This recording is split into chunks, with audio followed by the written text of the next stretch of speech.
খবরের শুরুতেই দেখে নেব আজকের সংবাদ শিরোনাম। কয়লা চুরির টাকা শুভেন্দুর মারফত শাহর পকেটে, বিস্ফোরক তথ্য দিলেন মমতা। তথ্য চুরির অভিযোগ, আইপ্যাক তল্লাশি কাণ্ডে ইডির বিরুদ্ধে এফআইআর খোদ মুখ্যমন্ত্রীর। সংখ্যালঘুদের ওপর অত্যাচার বন্ধ করুন, 1 মাসে 5 হিন্দু খুনে বাংলাদেশকে কড়া বার্তা ভারতের। রাম জন্মভূমিতে ফের খাবারের রাজনীতি, শুধু দোকান নয়, অনলাইনেও আমিষ বিক্রি বন্ধ। বিএনপি ক্ষমতায় না এলে ভাত খাবো না, প্রতিজ্ঞা করে ভোটের আগেই প্রয়াত বৃদ্ধ। হিমাচলের পাহাড়ে ভয়ঙ্কর দুর্ঘটনা, নিয়ন্ত্রণ হারিয়ে খাদে পড়ল যাত্রী বোঝাই বাস, মৃত 8। বঙ্গ বিজেপিতে সংঘাতের মেঘ, দিলীপ শুভেন্দুর চোখে চোখ রেখে নাড্ডা বললেন, নিজেদের মধ্যে লড়াই নয়। তথ্য চুরির অভিযোগ, আইপ্যাক তল্লাশি কাণ্ডে ইডির বিরুদ্ধে এফআইআর খোদ মুখ্যমন্ত্রীর। ফুরফুরায় নতুন হাওয়া, আইএসএফের সঙ্গে জোটটা কি হচ্ছে হুমায়ুনের জনতা উন্নয়ন পার্টির। পাড়ায় পাড়ায় মৃত্যু ঘণ্টা বাজিয়ে দিন বিজেপির, বললেন মমতা। 9 গদি ছাড়বেন, ঠাকুরনগরে গিয়ে কাকে হুঁশিয়ারি অভিষেকের, কাকে লাস্ট অপশন দিলেন। মানুষের ব্লাড ব্যাগে 1000 লিটার ছাগলের রক্ত, হায়দ্রাবাদে তল্লাশি অভিযানে স্তম্ভিত পুলিশ। গ্রেপ্তার হতে চলেছেন শাহবাজ শরীফ, পাক প্রধানমন্ত্রীর বিরুদ্ধে জারি গ্রেপ্তারি পরোয়ানা। কনকনে ঠান্ডা রীতি, পারদ বাড়ল কলকাতার, আগামী 5 থেকে 7 দিন। আইপ্যাক অভিযান নিয়ে দিল্লিতে ধুন্ধুমার, শাহির দপ্তরের সামনে বিক্ষোভ, আটক মহুয়া সহ বাকিরা। সব পেনড্রাইভ আমার কাছে, ইডি হারার প্রতিবাদে মমতার হুঁশিয়ারি, লক্ষণের রেখা পেরোলেই ফাঁস। কত দর্শক সিনেমা করছে, তাকেও ডেকেছে এসআইয়ের নোটিশে, দেবের পাশে দাঁড়িয়ে বিজেপিকে হুঙ্কার মমতার। শুভেন্দু শ্রমিকদের ওপর ভরসা নেই, বঙ্গ বিজেপির রাশ মোদি শাহের হাতেই, বার্তা নাড্ডার। কখনো তৃণমূল যুবনেতা, কখনো সিভিক, পরিচয় ভারিয়ে কুকীর্তি, কিশোরীকে ধর্ষণের অভিযোগ, ধৃত যুবক। তৃণমূল বিজেপি হয়ে সোনা এবার যোগ দিলেন কংগ্রেসে। বৃহস্পতিবার আমি নতুন করে জন্মালাম, বললেন মমতা। আইপ্যাকের মাধ্যমে কোটি কোটি টাকা গোয়ার নির্বাচনে খরচ হয়েছে, দাবি শুভেন্দুর। টেনে হিচড়ে চ্যাংদোলা করে শতাব্দী মহুয়াদের গাড়িতে তুলল পুলিশ। পরীক্ষায় পাস, নতুন বছরের শুরুতেই কি চালু হচ্ছে হাইড্রোজেন ট্রেন। রাজ্যপালকে খুনের হুমকি, বোস জানালেন তিনি কলকাতায় সিকিউরিটি ছাড়াই ঘুরতে চান। জুম্মাবারে ফুরফুরা শরীফে হুমায়ুন, বৈঠক হতে পারে তহা আব্বাসের সঙ্গে। ইসলামী শাসনের বিরুদ্ধে প্রতিবাদে উত্তাল ইরান, উদ্বেগ আন্তর্জাতিক মহলে। কাল আমায় খুন করতে এসেছিল, বিস্ফোরক অভিযোগ মুখ্যমন্ত্রী মমতার। আমার কাছে সব পেনড্রাইভ করা আছে, লক্ষণ রেখা পার করলে ফাঁস করে দেব, হুঁশিয়ারি মমতার। এতক্ষণ শুনছিলেন সংবাদ শিরোনাম, এবার আসছি বিস্তারিত খবরে। কয়লা চুরির টাকা শুভেন্দুর মারফত শাহর পকেটে, বিস্ফোরক তথ্য দিলেন মমতা। কেলেঙ্কারির কালো জল কোথা থেকে কোথায় গড়ালো, কেন্দ্রের শাসক দল বারবার কয়লা পাচার, গরু পাচার মামলায় আঙুল তুলেছে বাংলার শাসক দল তৃণমূলের দিকে। পাল্টা তৃণমূলেও প্রশ্ন তুলেছে, সীমান্ত পেরিয়ে যদি কয়লা কিংবা গরু পাচারি হয় তাহলে তার দায় কার। তাদের দাবি, সীমান্ত পাহারা দেয় বিএসএফ, যারা স্বরাষ্ট্র মন্ত্রকের অধীনে, তাহলে সীমান্ত সুরক্ষা বিঘ্নিত হওয়ার দায় স্বরাষ্ট্র অর্থাৎ অমিত শাহের মন্ত্রকেরই। বৃহস্পতিবার সকাল সকাল তৃণমূলের রাজনৈতিক পরামর্শদাতা সংস্থা আইপ্যাকের অফিস এবং কর্ণধারের বাড়িতে কয়লা পাচার মামলাতেই ইডি তল্লাশি চালিয়েছে বলে দাবি। আর এখানেই তৃণমূল সুপ্রিমো তথা রাজ্যের মুখ্যমন্ত্রী মমতা বন্দ্যোপাধ্যায় কয়লা চুরি নিয়ে সরাসরি শাহকে দায়ী করলেন।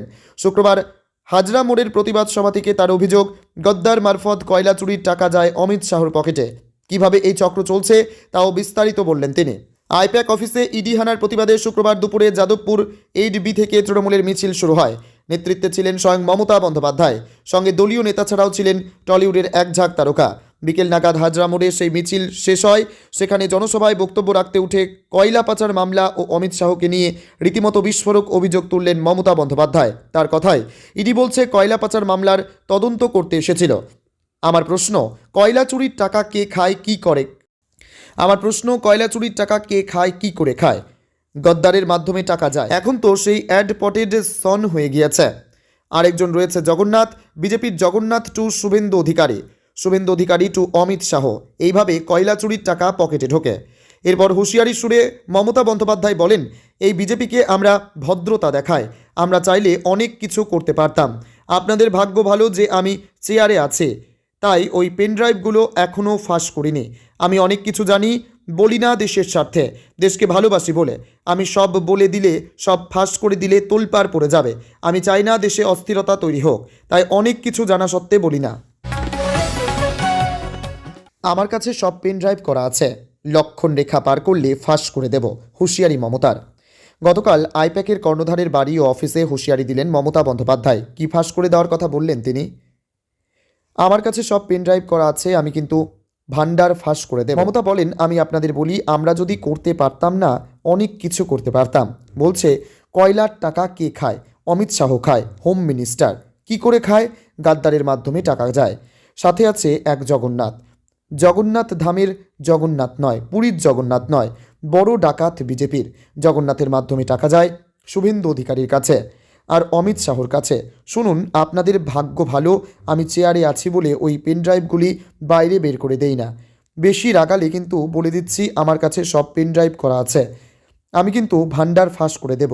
আমি একটা জায়গা পর্যন্ত সৌজন্যতা রেখে চলি, কিন্তু মনে রাখবেন, লক্ষণের একটা সীমারেখা আছে। লক্ষণের সীমারেখা পেরিয়ে গেলে কিন্তু আর সামলে রাখতে পারবেন না। আমি অনেক কিছু জানি, বলি না শুধু দেশের স্বার্থে। আমি মুখ খুললে সারা পৃথিবীতে হইচই হবে, কিন্তু আমি করি না, দেশটাকে ভালোবাসি বলে। কিন্তু এটা দুর্বলতা নয়। রাম জন্মভূমিতে ফের খাবারের রাজনীতি। শুধু দোকান নয়, অনলাইনেও আমিষ বিক্রি বন্ধ। ফের খাবার নিয়ে রাজনীতি গেরুয়া শিবিরের। শুক্রবার উত্তরপ্রদেশ সরকার নতুন নির্দেশ জারি করেছে। জানা গিয়েছে, অযোধ্যা ধাম এবং পঞ্চকোশী পরিক্রমার রাস্তায় আমিষ খাবার নিষিদ্ধ করার সিদ্ধান্ত নেওয়া হয়েছে। এই পদক্ষেপটি পুরো অঞ্চল জুড়ে ধর্মীয় এবং সাংস্কৃতিক পবিত্রতা রক্ষা করার লক্ষ্যে নেওয়া হয়েছে বলে জানানো হয়েছে।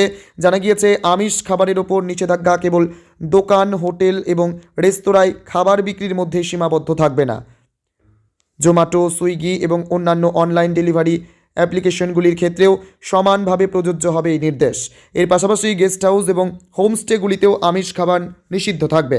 এই সিদ্ধান্তের পর রাজ্য প্রশাসন জানিয়েছে, এই আদেশে যাতে সব জায়গায় পালন করা হয় তার জন্য বিভিন্ন এলাকায় ক্রমাগত নজরদারি চালানো হবে। হোটেল এবং দোকানে আমিষ খাবার বিক্রির ওপর নিষেধাজ্ঞা আগেই ঘোষণা করা হয়েছিল, তবে অনলাইনে আমিষ খাবার অর্ডার করার ওপর আগে কোনো নিষেধাজ্ঞা ছিল না। রাজ্য প্রশাসন দাবি করেছে, এলাকার বাসিন্দাদের কাছ থেকে তারা বেশ কয়েকটি অভিযোগ পেয়েছে। জানা গিয়েছে, পর্যটকরা অনলাইন অ্যাপ্লিকেশনের মাধ্যমে আমিষ খাবার অর্ডার করছেন।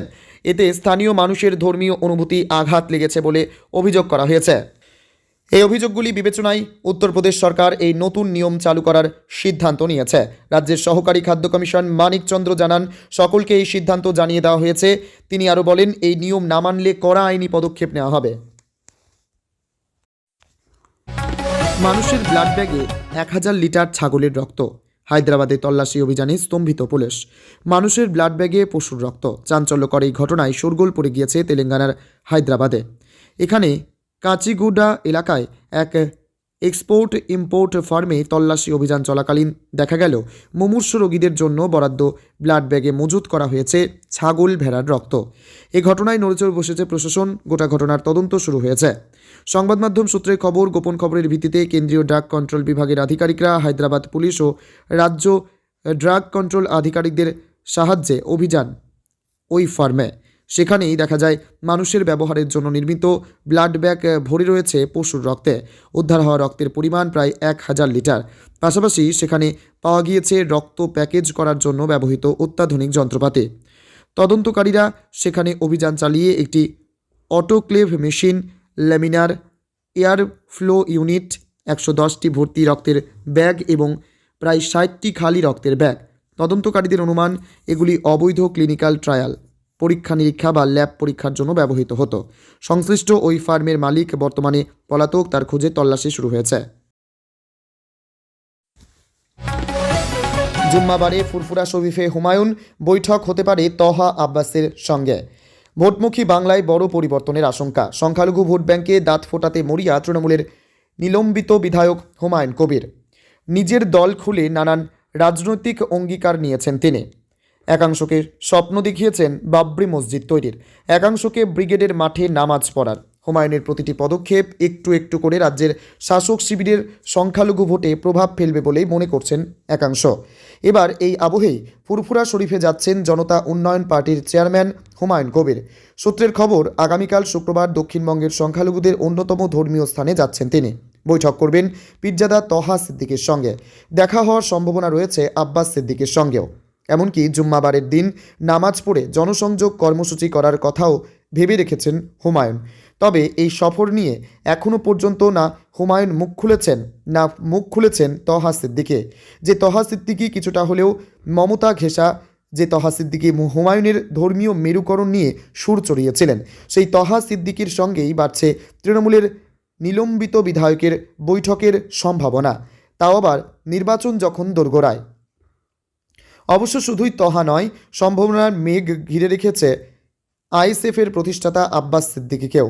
সংখ্যালঘু ভোট কাটতে তৃতীয় শক্তিতে জোর দিচ্ছেন হুমায়ুন। প্রশ্ন ওয়াকিবহল মহলের। উল্লেখ্য, শেষ জনগণনা অনুযায়ী বাংলার মোট জনসংখ্যার প্রায় 27 থেকে 30% জনগণ মুসলিম সম্প্রদায়ের। বিধানসভা নিরিখে সংখ্যালঘু প্রভাবিত বিধানসভাও প্রায় 90-এর অধিক এবং বেশিরভাগটাই দক্ষিণবঙ্গ জুড়ে। বিশেষজ্ঞদের মতে দক্ষিণবঙ্গ, বিশেষ করে হুগলি, দক্ষিণ 24 পরগনা ও উত্তর 24 পরগনার সংখ্যালঘু বিশিষ্ট এলাকাগুলিতে শেষ কথাই ফুরফুরা শরীফ। ভোটমুখী বাংলায় সেই ধর্মীয় স্থানে হুমায়ুনের সফর তবে কি ভোট ব্যাংককে মাথায় রেখেই? সংখ্যালঘুদের ওপর অত্যাচার বন্ধ করুন, 1 মাসে 5 হিন্দু খুনে বাংলাদেশকে কড়া বার্তা ভারতের। বাংলাদেশে সংখ্যালঘুদের ওপর বেলাগাম হিংসার ঘটনায় মোহাম্মদ ইউনূসের প্রশাসনকে কড়া বার্তা দিল ভারত। গত 1 মাসে অন্তত 5 জন হিন্দুকে হত্যার পাশাপাশি ভাঙা হয়েছে অসংখ্য মন্দির। বাংলাদেশে বাড়তে থাকা মৌলবাদের লাগাম টানার কড়া নির্দেশ দিল ভারত। দ্রুত এবং কঠোর পদক্ষেপ করার নির্দেশ দেওয়া হয়েছে ইউনূস সরকারকে। সংখ্যালঘুদের ওপর বাড়তে থাকা হিংসার ঘটনায় শুক্রবার বাংলাদেশকে কড়া বার্তা দেন বিদেশ মন্ত্রকের মুখপাত্র রণধীর জয়সওয়াল। তিনি বলেন, আমরা বাংলাদেশে সংখ্যালঘুদের ওপর উগ্রপন্থীদের হামলার উদ্বেগজনক প্রবণতা বারবার লক্ষ্য করছে। তাদের বাড়িঘর ও ব্যবসায়িক প্রতিষ্ঠানে হামলা চালানো হচ্ছে। এই ধরনের সাম্প্রদায়িক হামলা ঘটনা রুখতে দ্রুত এবং দৃঢ়ভাবে মোকাবেলা করতে হবে। ব্যক্তিগত বা রাজনৈতিক বিরোধিতা হিসেবে দেখিয়ে এইসব ঘটনা উড়িয়ে দেওয়ার প্রবণতা অপরাধীদের সাহস যোগায় এবং সংখ্যালঘুদের মধ্যে ভয় ও নিরাপত্তাহীনতা বাড়িয়ে তোলে। উল্লেখ্য, গত 1 মাসে দফায় দফায় সংখ্যালঘু হিন্দু হত্যার ঘটনা ঘটেছে বাংলাদেশে। গত 18 ডিসেম্বর মৌলবাদীরা হিন্দু যুবক দীপু দাসকে নৃশংসভাবে হত্যা করে। গণপিটুনি দেওয়ার পর গাছে ঝুলিয়ে পুড়িয়ে মারা হয় দীপুকে। এই ঘটনায় শুরুতে কোনো পদক্ষেপ দেখা যায়নি বাংলাদেশ পুলিশের তরফে। পরে আন্তর্জাতিক চাপের মুখে গ্রেপ্তার করা হয় 12 জনকে। এরপর 24শে ডিসেম্বর অমৃত মণ্ডল নামে এক যুবককে হত্যা করা হয়। 31শে ডিসেম্বর দোকান বন্ধ করে ফেরার সময় খোকন চন্দ্র দাস নামে 50 বছরের এক ব্যক্তির ওপর হামলা চালানো হয়। গুরুতর আহত অবস্থায় তাকে হাসপাতালে ভর্তি করা হলে চিকিৎসাধীন অবস্থায় মৃত্যু হয় তার। বাংলাদেশে পরপর এই ধরনের ঘটনায় এবার কড়া বার্তা দিল বিদেশ মন্ত্রক। কনকনে ঠান্ডা রীতি পারদ বাড়ল কলকাতার। আগামী 5 থেকে 7 দিন কনকনে ঠান্ডা কিছুটা কমলেও শীতের স্পেল বজায় থাকবে। জমিয়ে শীতের মরশুম আরও 4-5 দিন এই রকম জমিয়ে শীতের সম্ভাবনা। বেশ কিছু জেলায় সকালের দিকে বেশ কিছুটা সময় কুয়াশাচ্ছন্ন পরিবেশ। শীতল দিনের পরিস্থিতি বিভিন্ন জেলাতে। ঘূর্ণাবর্ত দক্ষিণ পূর্ব এবং সংলগ্ন ভারত মহাসাগরের ওপর নিম্নচাপ অতি গভীর নিম্নচাপে পরিণত হয়েছে। এটি ক্রমশ দক্ষিণ পশ্চিম বঙ্গোপসাগর এলাকার দিকে অগ্রসর হচ্ছে। এর কোনো সরাসরি প্রভাব নেই বাংলায়। ত্রিপুরা এবং সংলগ্ন বাংলাদেশের ওপর রয়েছে আরও একটি ঘূর্ণাবর্ত। দক্ষিণবঙ্গে শীতল দিনের পরিস্থিতি আর কোথাও থাকছে না, কারণ সময় গড়ালেই রোদ ঝলমলে আকাশ দেখা যাবে গোটা দক্ষিণবঙ্গে। হুগলি, উত্তর ও দক্ষিণ 24 পরগনা, মুর্শিদাবাদ, নদিয়ায় কনকনে ঠান্ডা বাতাসের স্রোত বইতে থাকায় ফিল লাইক টেম্পারেচার অনেক কম অনুভূত হবে। ঘন কুয়াশার সতর্কবার্তা। হালকা থেকে মাঝারি কুয়াশা গোটা বাংলায়, তার মধ্যে দক্ষিণবঙ্গের 7 জেলায় ঘন কুয়াশার সতর্কবার্তা। উত্তর ও দক্ষিণবঙ্গের বেশ কিছু জেলাতে ঘন কুয়াশার দৃশ্যমানতা 50 মিটারের কাছাকাছি নেমে আসতে পারে। উত্তরবঙ্গে দিনভর শীতের অনুভূতি অনেকটাই বেশি থাকবে। কনকনে ঠান্ডার অনুভূতি। উত্তরবঙ্গের কোচবিহার, উত্তর ও দক্ষিণ দিনাজপুরে ফিল লাইক টেম্পারেচার অনেকটা কম অনুভূত হবে। উত্তরবঙ্গের 4 জেলায় ঘন কুয়াশার সতর্কবার্তা। উত্তরবঙ্গের বেশ কিছু জেলাতে ঘন কুয়াশার দৃশ্যমানতা 50 মিটারের কাছাকাছি নেমে আসতে পারে। ঘন কুয়াশার সতর্কবার্তা দার্জিলিং, জলপাইগুড়ি, কোচবিহার এবং উত্তর দিনাজপুরে। হিমাচলের পাহাড়ে ভয়ঙ্কর দুর্ঘটনা, নিয়ন্ত্রণ হারিয়ে খাদে পড়ল যাত্রী বোঝাই বাস, মৃত 8। হিমাচলে শিরমৌর জেলায় ভয়াবহ দুর্ঘটনা। একটি বেসরকারি বাস নিয়ন্ত্রণ হারিয়ে উল্টে গিয়ে গভীর খাদে পড়ে যায়। তাতে মৃত্যু হয়েছে 8 জনের, অন্তত 12 জন আহত হয়েছেন। শুরু হয়েছে উদ্ধার কাজ। প্রাথমিকভাবে জানা গিয়েছে, সোলান থেকে হরিপুর ধারে যাচ্ছিল বাসটি। পাহাড়ি পথে গাড়িটি নিয়ন্ত্রণ হারিয়ে উল্টে গিয়ে গভীর খাদে পড়ে যায়। নিচে পড়তেই সেটি দুমড়ে মুচড়ে যায়। ঘটনাস্থলেই মৃত্যু হয়েছে 8 যাত্রীর। আহত যাত্রীরা আতঙ্কে চিৎকার শুরু করেন। প্রত্যক্ষদর্শীরা জানান, খাদের ভেতর থেকে কান্না ও আর্তনাদের শব্দ পেয়ে স্থানীয়রাই আহতদের উদ্ধারের চেষ্টা করেন। পরে খবর পেয়ে ঘটনাস্থলে পৌঁছায় পুলিশ এবং উদ্ধারকারী দল। দোমরানো বাসের মধ্যে আটকে পড়া যাত্রীদের উদ্ধার করেন তারা। আহতদের দ্রুত নিকটবর্তী হাসপাতালে ভর্তি করা হয়েছে। মৃতদের খাদ থেকে তোলার ব্যবস্থা হচ্ছে। দুর্ঘটনার কারণ জানতে তদন্তের নির্দেশ দিয়েছে স্থানীয় প্রশাসন। টেনে হিঁচড়ে চ্যাংদোলা করে শতাব্দী মহুয়াদের গাড়িতে তুলল পুলিশ। তারপরেই বৃহস্পতিবার কলকাতায় আইপ্যাকের অফিস ও প্রতীক জৈনের বাড়িতে ইডির তল্লাশি। তার রেশ পৌঁছল নয়াদিল্লিতে। শুক্রবার সাত সকালে কেন্দ্রীয় স্বরাষ্ট্রমন্ত্রী অমিত শাহর দপ্তরের বাইরে ধর্নায় বসেন তৃণমূলের 8 সাংসদ। তৃণমূল সাংসদদের অবস্থান বিক্ষোভকে কেন্দ্র করে উত্তেজনা ছড়ালো। পুলিশের সঙ্গে তৃণমূল সাংসদদের ধস্তাধস্তি বাধে। শতাব্দী রায়, মহুয়া মৈত্রদের টেনে হিঁচড়ে চ্যাংদোলা করে পুলিশের গাড়িতে তোলা হয়। এ নিয়ে বিজেপির বিরুদ্ধে সরব হন তৃণমূল সাংসদরা। বিজেপিকে হুঁশিয়ারি দিয়ে মহুয়া মৈত্র বলেন, বিজেপিকে আমরা হারাবই। পাল্টা কটাক্ষ করেছেন বিজেপি সাংসদ তথা কেন্দ্রীয় শিক্ষা প্রতিমন্ত্রী সুকান্ত মজুমদার। বঙ্গ বিজেপিতে সংঘাতের মেঘ। দিলীপ শুভেন্দুর চোখে চোখ রেখে নাড্ডা বললেন, নিজেদের মধ্যে লড়াই নয়, কোনো বিভেদ নয়। বাংলার ভোটে জিততে গেলে লড়াই করতে হবে ঐক্যবদ্ধভাবে। দলের রাজ্য নেতাদের স্পষ্ট বার্তা দিলেন কেন্দ্রীয় স্বাস্থ্যমন্ত্রী তথা বিজেপির সর্বভারতীয় সভাপতি জেপি নাড্ডা। একই সঙ্গে বঙ্গ নেতাদের উদ্দেশ্যে তার স্পষ্ট বক্তব্য, কোনোভাবেই বাঙালি সেন্টিমেন্টে আঘাত করা চলবে না। বৃহস্পতিবার গভীর রাতে নিউটাউনের এক হোটেলে দলের শীর্ষ নেতাদের নিয়ে কোর কমিটির বৈঠকে দিলীপ শুভেন্দুদের পাশে বসিয়ে দলের নেতাদের মধ্যে ঐক্যের বার্তা দিয়েছেন নাড্ডা। এই বৈঠকে অনেকদিন পর ছিলেন দিলীপ। নতুন কমিটিরও বেশ কয়েকজন ছিলেন। নাড্ডার সাফ কথা, এক হয়ে চলুন। আপনারা এক হলে নিচুতলার কর্মীরাও এক হবেন। সোজা শুভেন্দু এবং দিলীপ ঘোষের দিকে তাকিয়ে নাড্ডা বলেন, আপনাদের দল যা চাইছে তা মেনে চলতে হবে। দেশের নিরাপত্তার জন্য বাংলায় বিজেপি সরকারের দরকার, তাই সবাইকে এক হয়ে কাজ করতে হবে। কোনো লড়াই নিজেদের মধ্যে নয়। আসলে দীর্ঘদিন বাদে দলে ফের সক্রিয় হয়েছেন দিলীপ, কিন্তু সক্রিয় হওয়ার পরও একাধিকবার পরোক্ষে শুভেন্দু অধিকারীকে নিশানা করতে দেখা গিয়েছে তাকে। এই ধরনের আকচাকচি যে দলের ক্ষতি করতে পারে তা ভালোই জানেন নাড্ডা। 21-এও আদি নব্য দ্বন্দ্বের খেসারত দিতে হয়েছে গেরুয়া শিবিরকে। এবার আর সেটার পুনরাবৃত্তি করতে নারাজ বিজেপি।